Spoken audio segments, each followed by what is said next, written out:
বিএনপির একজন কর্মী হিসাবে আমি বিশ্বাস করি, রাজনীতির মূল উদ্দেশ্য কেবল ক্ষমতায়ন নয়, বরং রাষ্ট্রীয় উন্নয়ন এবং জনগণের অভিপ্রায়ের বহিঃপ্রকাশ এর একটি অবিচ্ছেদ্য অংশ।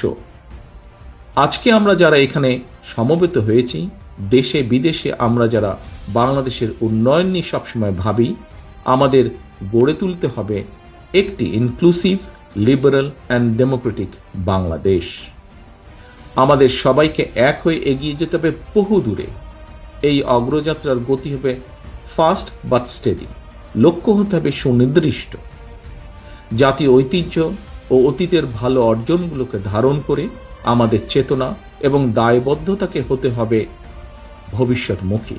গণতান্ত্রিক ধারার রাষ্ট্র পরিচালনায় আবদ্ধ থাকলে চলবে না। শুধু আমাদের উৎসাহ দিতে হবে আধুনিকতাকে, বরণ করে নিতে হবে অভিনব